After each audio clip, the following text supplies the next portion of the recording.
So hello guys, this is the activity or compilation of activities in chapter 4, the network access. So first, for the first activity, so objective, describe the purpose and function of data link layer in preparing communication for transmission on the specific media. Background scenario: you and your colleague are attending a network conference. There are many lectures and presentations held during this event, and because they overlap, each of you can attend only a limited set of sessions. Therefore, you decide to split up, each of you attending to separate set of presentation. And after the event ends, you share the slide and the knowledge each you gained during the event. So, for the reflection, how would you personally organize a conference where multiple sessions are held at the same time? Would you put all of them in a single conference room or would you use multiple rooms? What will be your reason? And explain your answer. So, if I will personally organize a conference where multiple sessions are held at the same time, I would not put it in a single room or a single conference room because if you put two speaker that's speaking the same times, the audience don't understand what they were talking about. The audience will know where they will listen to the first speaker or the second speaker. So I must prepare to put those session into multiple rooms. It is for limiting the miscommunication for among the speaker and the listener. So number two, assume that the conference room is properly fitted with audiovisual equipment to display large-size video and amplify the speaker's voice. If a person wanted to attend a specific session, does it matter which seat will person take, or it is sufficient for the person to sit anywhere as long as it's appropriate conference room? So as said in number two, the session has an good audiovisual equipment, good display that everyone on that conference will learn a lot. But to the person that will going to attend that specific session, it does not matter on where the person should sit. It is depend on them, provided that they will listen and understand what the speaker is saying. But sometimes there are listeners that are going at the back of the seat and not listening to the speaker. Maybe sometimes they do that to not notice them that they're not listening and to do other works that is not related to the conference. Number three, what are the potential consequences of or benefits if the speech from one conference room somehow leak into another? As I repeat, what are the potential consequences or benefits if the speech from one conference room somehow leak into another? Based on my understanding of the question, the leakage of speech from the conference room. So, um, I gave you example that, for example, there are loudspeaker from the conference room, and the sound was going to the another conference room and disrupt or make the session of the other room not good. So there's um the speaker must make sure that the speech he was talking in the volume that was the speaker is only for the four corners of the room where he deliver his speech, not and it will not affect the other conference room. Number four, if questions or inquiries arise during a presentation, should an attendee simply shout out his or her question, or should there be some process of assuring that attendees are given an opportunity to ask questions that everyone can hear? What will happen without this process? Of course, when you were listening in a presentation, there are instances that you have a question. But as I was attending some seminars or some speech by the other person, before they start the speech, they tell that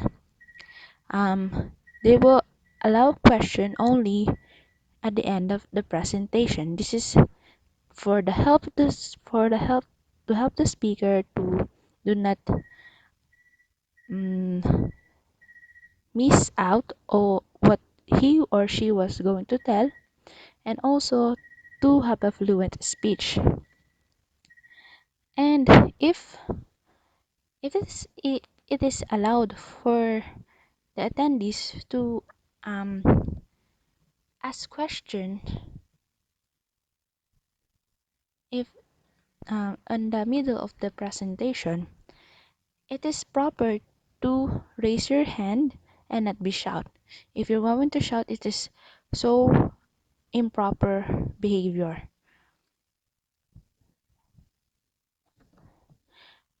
And what happened without this process?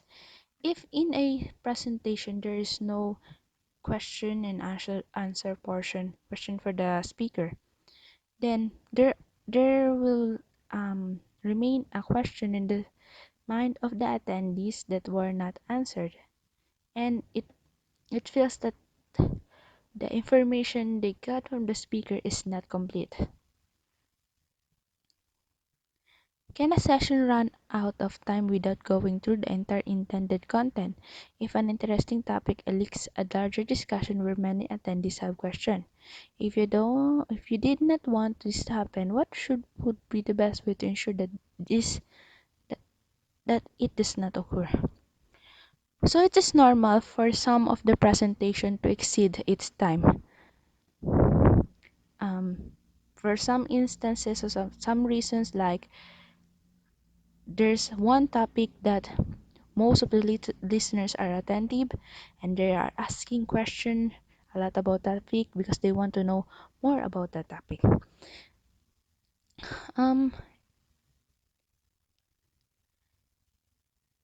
to it is not some organizer of a talk or a session plan that the question will be at the end of the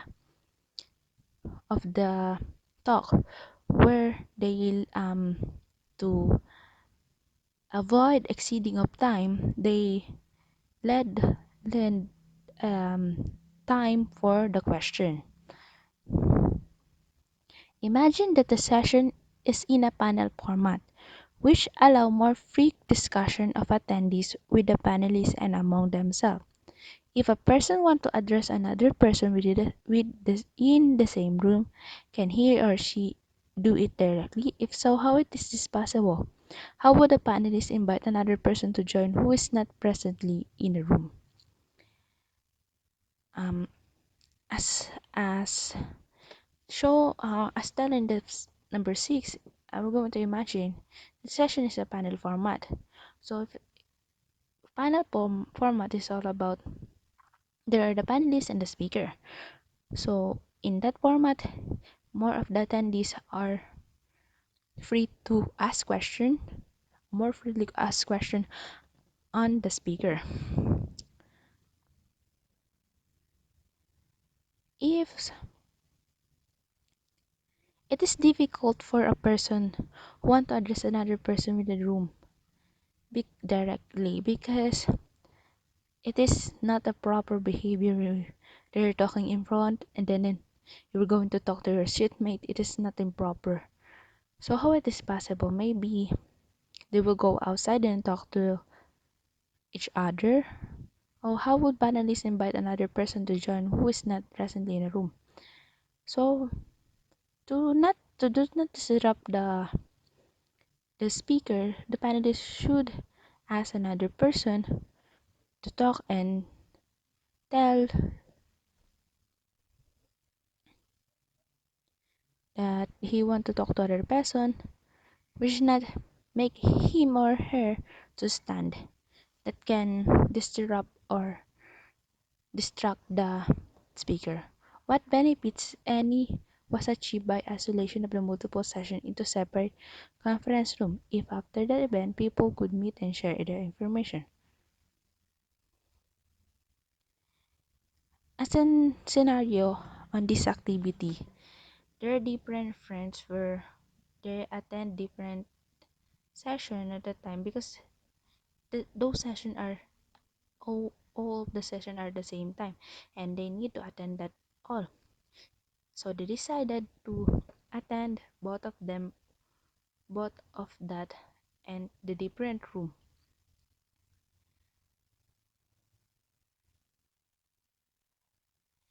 So the benefit of that, they it can improve the communication among the different people who can share their information. So it can also lead to another friendship and another acquaintance. So that is for the class activity managing the medium. So the next activity is the physical layer terminology where instruction is description of the physical layer are provided in the table. Drag each physical layer term to its description. So the physical layer description, media that uses pattern of microwaves to represent bits. The pattern that uses microwave to represent bits is the wireless. The capacity of the medium to carry the data. It is the bandwidth. Media that uses pattern of light to represent bit. Using light is the fiber optic. And measure of the transfer of bits across the media. It is the throughput. Media that uses electrical pulses to represent bits. It is the copper. Um, oh, let's check. It is correct. So next activity, the T568A cable pin outs. So this is the C6T568A pin out. So correct align the wire color to reveal the TIA or EIA 568A cable pin out. Drag each wire color to its correct placement on the RJ45 image in the graphics. So the T568 pin out is the first. This is the first color, the green with the stripe. Then the green. Then next it is the orange with the stripe, but it will not next the orange, but the next of it is the blue. Then the blue with the stripe. Then this is where you put the orange. Then the red with the stripe, and then red. So let's check. So it is all correct. So next is the RJ45 connector model of the T568B letter B pin out. So for letter B, and the first two is the color orange. Always first is the stripe. Next is the green. Not this, but this, the stripe one. Then next is blue. Then the blue stripe. Then the green. Then the red stripe. Oh, it changed.